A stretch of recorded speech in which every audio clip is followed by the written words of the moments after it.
From Assam, Shankardev's last years were spent not in Assam but in the small neighbouring kingdom of Cooch Behar, in present-day northern Bengal. In the year 1449, in a small Assamese village called Bordova, on the banks of the Brahmaputra river in present-day central Assam, a boy was born to the wealthy Shiromani Bhuyan family, the local landowners. The father's name was Kusumbar. The mother's name was Satyasandhya. The boy was named Sankarvara, later shortened to Sankar. His mother died when he was an infant. His father died when he was 7. He was raised by his grandmother, a woman named Khersuti, and by an uncle. He was, the chronicles say, an unusual child. He did not speak until the age of 7. His family worried he might be mentally impaired. When he finally did speak, however, his first sentence was a complete couplet from a Sanskrit hymn, which no one in the family had taught him. From that day, the chronicles say, he never stopped reading. He learned Sanskrit. He learned the Vedas. He learned the 18 Puranas. By the age of 15, he was, according to his contemporary chroniclers, more learned than any Brahman Pandit in his region, and he was not even Brahman. He was Kayastha, the scribal caste, ranked below Brahman in the medieval Assamese caste order.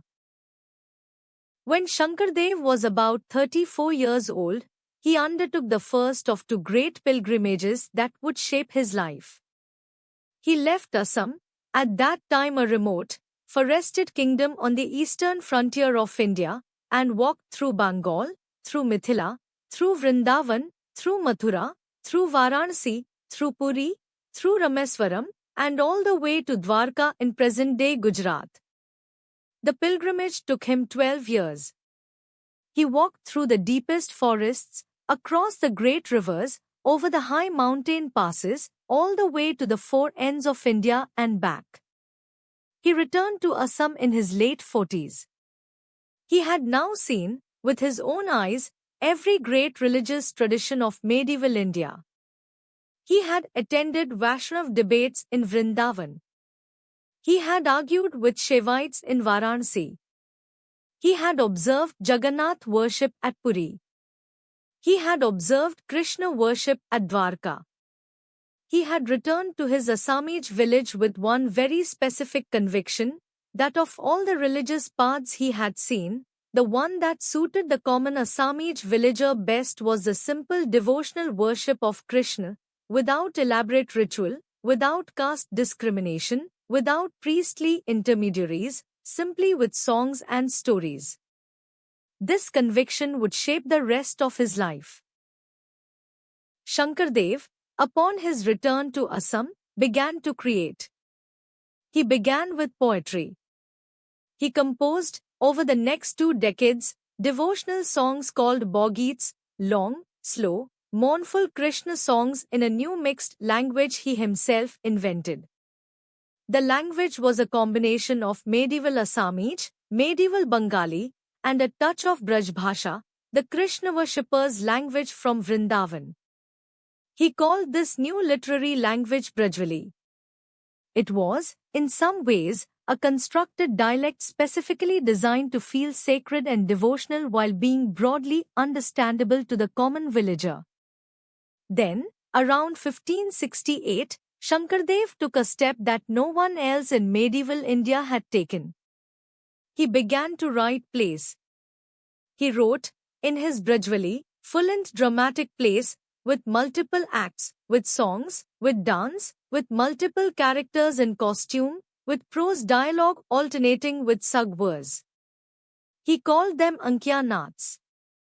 The first one was Patni Prasad, the story of the Brahman wives who fed Krishna while their husbands ignored him. He went on to write 5 more, Kalya Daman, Keli Gopal, Rukmini Haran, Parijta Haran, and Ram Vijaya. He invented, for these plays, a complete theatrical tradition that did not exist in India before him. The plays were performed not in temples but in a new kind of building he also invented, a long open hall, with a thatched roof and bamboo pillars and packed earth floor, called a Namghar. The Namghar still stands at the center of every Assamese Vaishnav village today. Shankardev also built, alongside the plays and the songs, a network of monasteries. He called them satras. Each satra was a small Vaishnav monastery built on a few acres of land, with a Namghar at its center, a small library of palm leaf manuscripts, dormitories for the resident monks, and a school for village children. The senior monk in each satra was called the Satradhikar. Shankardev set up the first satra in his hometown of Bordova around 1569. His disciples set up many more across Assam in the decades that followed.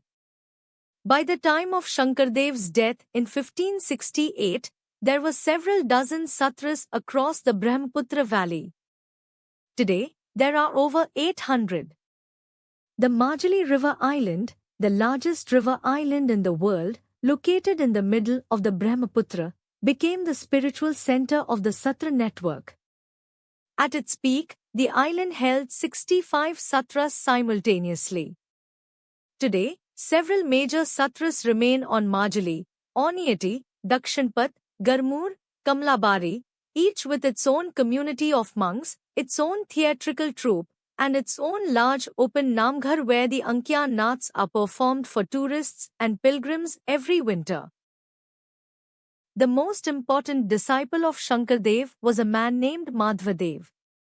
He was, when Shankardev first encountered him, a Shaktishma worshipper, a follower of the goddess cult, who was about to perform an animal sacrifice to the goddess Durga. Shankardev intervened. He stopped the sacrifice. Madhvadev was furious. He challenged Shankardev to a debate. The two men debated, in front of a village crowd, for 3 days and 3 nights. At the end of the third night, Madhvadev fell at Shankardev's feet. He gave up his goddess worship. He accepted Shankardev as his guru. He became Shankardev's closest disciple. He would eventually compose the second great body of Assamese Vaishnav poetry, the Nam Ghosa, and would become the second most important figure in Assamese religious history, ranked just below his teacher. The Shankardev-Madhvadev partnership, guru and chief disciple, is the central origin pair of the entire Eka Sarna Nam Dharma movement of Assam. Their two bodies of work together, the Borgeets, the Ankya Naats, the Bhakti Pradeep, the Nam Ghosa, form the canon. Shankardev's last years were spent not in Assam but in the small neighboring kingdom of Cooch Behar, in present-day northern Bengal. He had been driven out of the Ahom kingdom of Assam by King Suklenmung, who was suspicious of Shankardev's influence and who, like the conservative Brahmins of Kalyan before him, feared the social leveling that the Satra movement was producing. Shankardev moved his community to Cooch Behar, where the king Nara Narayana welcomed him. He continued, in his 80s, to compose songs and to direct the rehearsal of Ankya plays. He died at Cooch Behar in 1568, at the age of 119, the lifespan being one of the disputed numbers in his biography, with some sources giving him slightly less, others slightly more. He was, by every account, an old man at his death. He had been writing, composing, building, teaching, and reforming for 90 years. The body of work he left behind was, in raw quantity, more than any single Assamese figure has produced before or since. The Eka Sarna Nam Dharma tradition continues today as the principal religious tradition of Assam. Today, in almost every Assamese village in the Brahmaputra Valley, there is at least one Namghar, a long, low, thatched-roofed building with bamboo pillars, with a single rectangular open hall, with a small wooden bookstand at one end. Every evening, The villagers gather there. They sing Shankardev's Baugeets. They recite the Bhakti Pradeep. They listen to the elder monks read from the Bhagavata Purana in Assamese. They share a small offering of betel nut. Every winter, the local Satra theatrical troupe will perform one of Shankardev's 6 Sankhya Nats, Patni Prasad or Kalya Daman or Rukmini Haran, in the village Namghar, with bamboo pillars, with full traditional masks, with the slow Brajvali singing, with the audience seated on the packed earth floor. The performances last all night. The villagers come from miles around. They have been doing this, in the same buildings, in the same way, with the same songs, for 450 years. Shankardev is, in modern Assam, simply Mahapurush, the great soul. There is one and only one Mahapurush. He is the man who, in the 16th century, walked across India, came back, and invented an entire literary and theatrical tradition for his small valley on the eastern frontier. Tomorrow's story comes from another corner of India. Subscribe to walk with us through the folklore of every region, in your language.